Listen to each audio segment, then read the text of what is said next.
Let's talk about Starship. For years, we thought we knew the deal. SpaceX builds this incredible rocket, and the US military might hire them for a launch. Pretty simple. But what we're seeing now is a fundamental shift in that relationship. Something much, much deeper is happening behind the scenes, and it's set to transform Starship into a core piece of American national security. So it all kicks off with this really massive change in thinking. It's a change that's all about who's holding the keys, who's actually in control. And it signals a totally new era for military operations in space. For years, the model was super straightforward. The Pentagon was a customer, they needed a satellite launched, they'd hire SpaceX. Simple. But now, a completely different scenario is being looked at very seriously. One where the military isn't just a passenger buying a ticket. No, we're talking about them taking the controls themselves, directly flying Starship for the most critical missions. A senior military official really hit the nail on the head with this one. Think about it. The Air Force doesn't charter a commercial 747 for a highly sensitive operation. It flies its own C-17 Globemaster. And that's the lens they're starting to view Starship through. It's not a hired service anymore, but a core piece of military hardware, an asset under their direct command. So, what kind of mission would actually require this kind of takeover? Well, think of the highest stakes stuff imaginable. We're talking about deploying top-secret spy satellites, testing out some wild experimental defense systems, or really any scenario where the risk is so high that there can be absolutely zero room for error. These are the moments when the government wants its own hands on the wheel. And that just raises the obvious question, right? Why? Why even pursue this unprecedented level of control?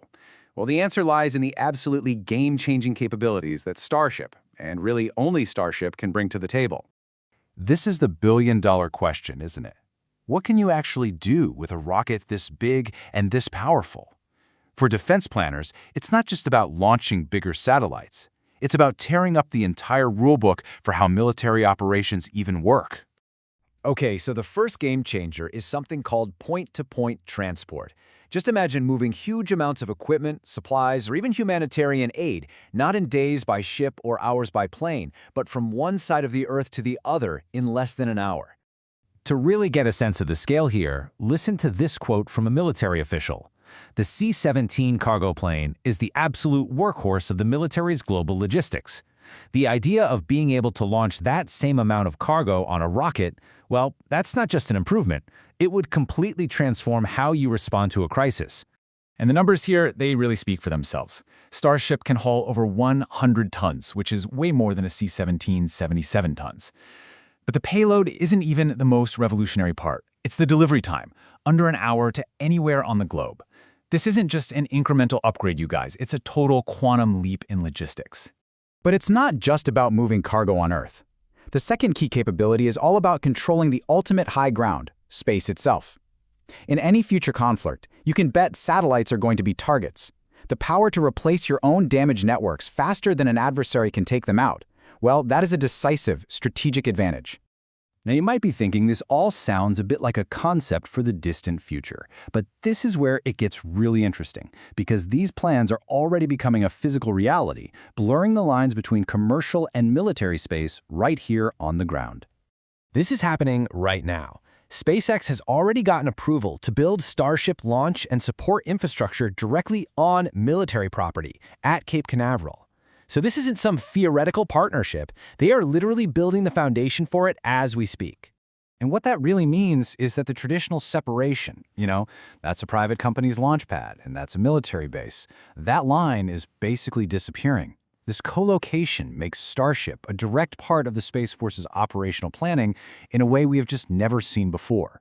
But of course, a massive leap forward like this doesn't come for free. This new power creates new vulnerabilities, and planners are really just beginning to grapple with all of the unforeseen complications. So, is this just a simple, straightforward path to a more powerful future? Not a chance. The very things that make Starship so revolutionary also happen to make its integration incredibly complicated. 4 major challenges really stand out. First, geopolitical risk. A Starship launch profile can look dangerously similar to a ballistic missile on early warning radar, which is not great. Second, environmental and safety concerns have already caused testing delays on the ground. Third, there's a strategic risk. Do you really want to become so heavily dependent on a single private company? And finally, just the logistics of it. Frequent Starship launches could create a massive bottleneck, basically gridlocking the spaceport for everybody else.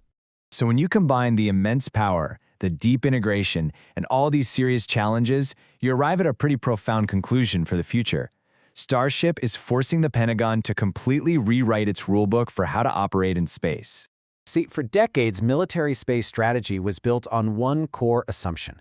Getting stuff to orbit is expensive, it's slow, and it's limited. You could only launch so much, so every single satellite had to be this exquisite, precious thing. Well, Starship just completely shatters that assumption.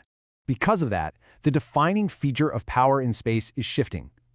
For decades, it was about who had the most precise, the most advanced satellites. But in this new era, it might just be about who can put the most mass into orbit the fastest. Starship makes sheer mass and speed a strategic weapon, and that changes everything.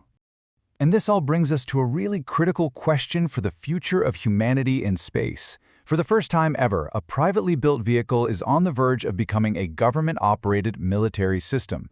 And as this integration gets deeper, that line between peaceful exploration and military dominance starts to get really blurry, with Starship sitting right at the heart of that transformation.